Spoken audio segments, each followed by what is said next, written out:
Hey guys, and down here, this is going to be my One Punch Man review to One Punch Man 117. It's called Cornered Rats. This was a good chapter, and actually, just before we even go into the chapter, if you do not watch the One Punch Man podcast on Grim Reaper's channel, and you're a fan of One Punch Man, and you check out my reviews and stuff like that, you're doing things wrong, man. Go to that channel, go to his channel, go to that big ass podcast, usually around about 1.5 2 hours long. Go check that out. It's got all the crew in there, everyone giving their thoughts, their opinions, roasting Grim, all that good shit. Go check it out. It's awesome. You'll enjoy it. There'll be no regrets, trust me. Anyway, going straight into this chapter, Cornered Rats. The first thing we see is the female ninja, Shadow Ring, kind of in her like ninja mesh thing with a small bra on underneath, and you know, it's cool. It's there. That's all I really got to say about that, to be fair. Anyway, we go back to Nyan, and he looks like he's about to give chase to Fat Gum, was it? Or whatever. No, it's not Fat Gum. That's My Hero Academia. The Fat Guy. Let's call him Fat Guy. And Mizuki's there holding onto his tail, pulling him back, saying, you know, I'm going to basically stop you from getting to them.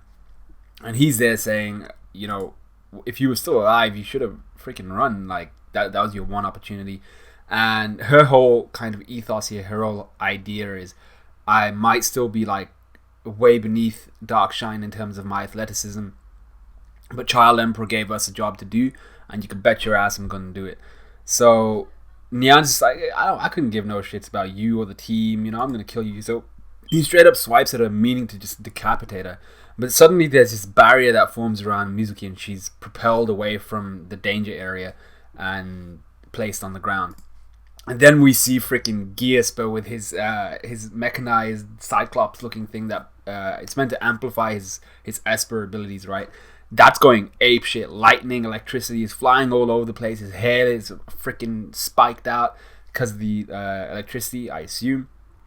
Mizuki's looking at him like, yo, the shit is going on. He looks awesome here. This whole chapter, like, he might have been kind of like overshadowed at the end by what we see, but Gearsper went freaking ape shit this chapter. So even with Gunman, the Fat Guy, they're just like, yo, shit, what the hell's going on?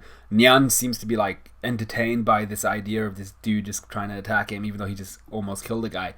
And Gearsper here is like, he's going ape. He's trying to control all these abilities, all this power, and he's like, I had the privilege of seeing Tatsumaki up close. Now my head is brimming with images of something overwhelming. And I'm like, so you're talking about Tatsumaki, now you're talking about images brimming up in your head. I'm not sure what fuels this guy's power, but it sounds like it's kind of shady. But nah, I mean, I think what he's trying to say is, like, as an Esper, your abilities are probably quite this is my own opinion, but it might be very limited by, you know, your own sense of imagination, how creative you are in the way that you want to meld and weld the world around you, right? How you want to mold the world around you. That's what his abilities are as an Esper. So I think what he's saying is, from seeing what Tatsumaki was able to do and how she wields her powers, he can now kind of, he's seen how it can be used, and he's going to try and utilize his powers in the same way, shape and form.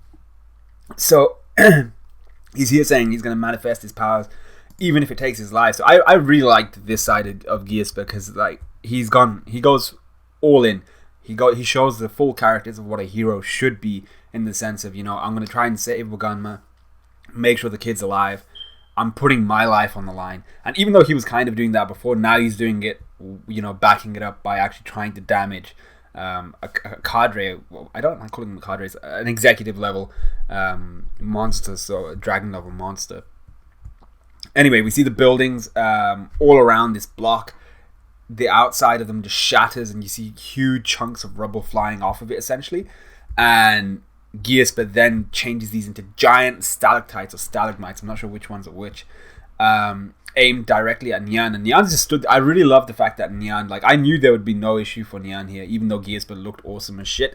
I knew Nyan would be perfectly fine, because he's just stood there looking up like, yo, shit, this looks kind of frightening, dude. Like, this is kind of crazy. But yeah, we see, I was super impressed by Gearsper's abilities here. He's shown us something that we have not seen before, and to be fair, the level of damage that he would have been able to do to anybody else, this is probably like in terms of just sheer power, an S class kind of presentation of power here. There's nobody within the B class, or maybe even A class, maybe not even Fubuki, you could do something like this. And I'm thoroughly impressed by Geass, but will he move up in terms of ranking? Yeah, I think so, but because of his lack of consistency, I don't think he'll move any higher than maybe mid to high B class, because he is meant to be like low C class right now, right? 130 something, like Brady kind of thing.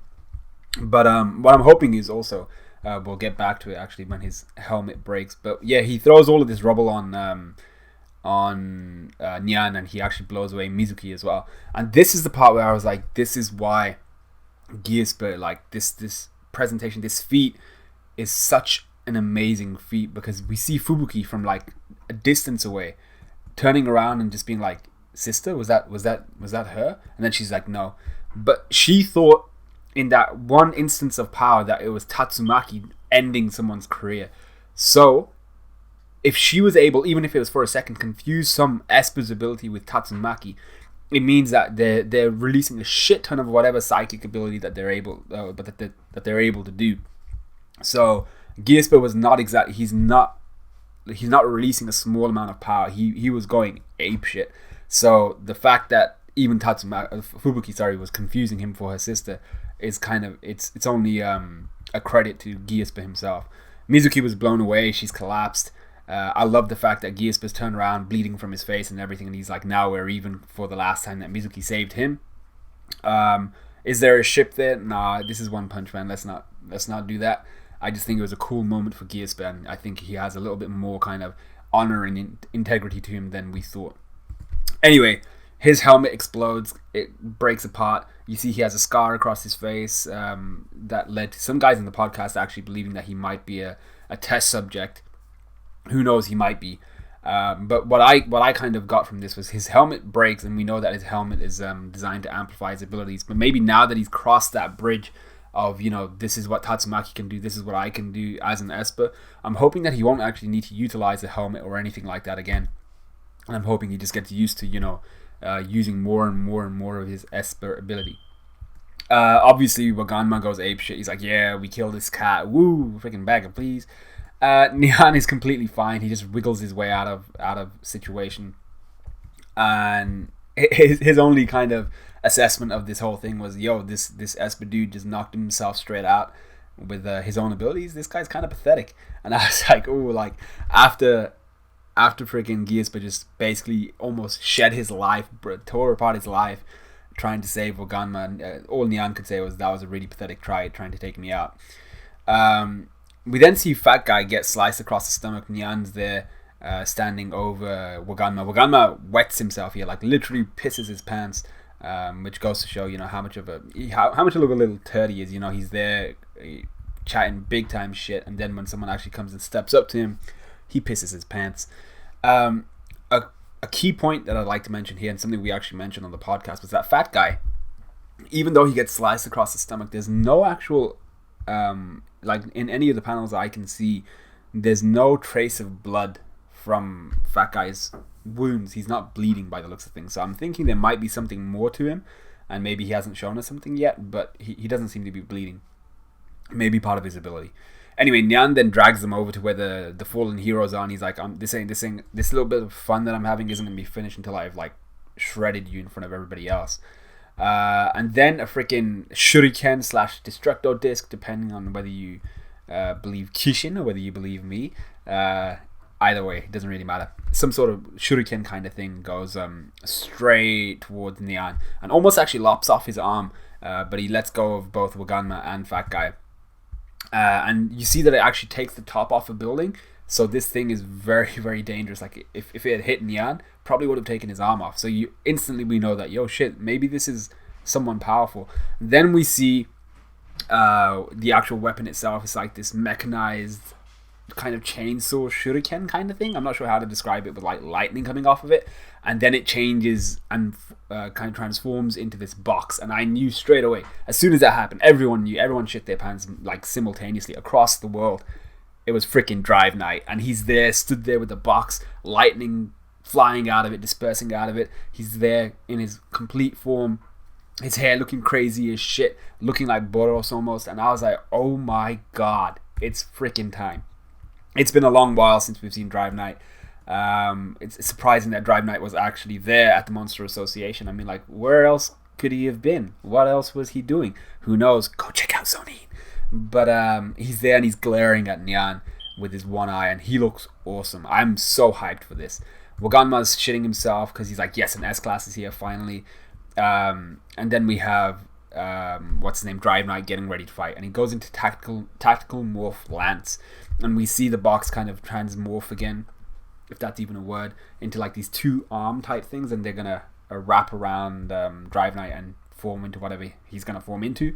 I love the fact that Nyan is like, these S-Class guys are all a bunch of weirdos, and that's how the chapter ends. But I can't wait to see what Drive Knight's gonna do. I mean, not only the fact that, you know, his forms seem to be based off of the fact that he's a knight in the sense of, you know, Lance, but he does also have gold and silver forms, which were, well, actually, was it silver? We saw his silver form, and then he had his kind of centaur form, very kind of, you know, knight-ish, other than the fact that, you know, they don't usually fuse with their freaking horses. They're usually on top of them. But I can't wait to see what Drive Knight's gonna do. I feel like I feel like I want to see Drive Knight kick the everlasting shit out of Nyan, but I also want Nyan to put in some work, and, you know, he's a Dragon Class executive, right? I want him to actually make Drive Knight consider other options, you know. But I think, for me personally, Drive Knight kicking the shit out of Nyan would be amazing. I also want to kind of find out where the hell Drive Knight was, what he's been doing, who he's been seeing, all that kind of shit. So that's pretty much it. Let me know what you guys thought of this chapter. Let me know what you guys thought of this review. Go check out the podcast on Grim Reaper's channel. You won't regret it. And that's about it. I'll see you guys in a bit.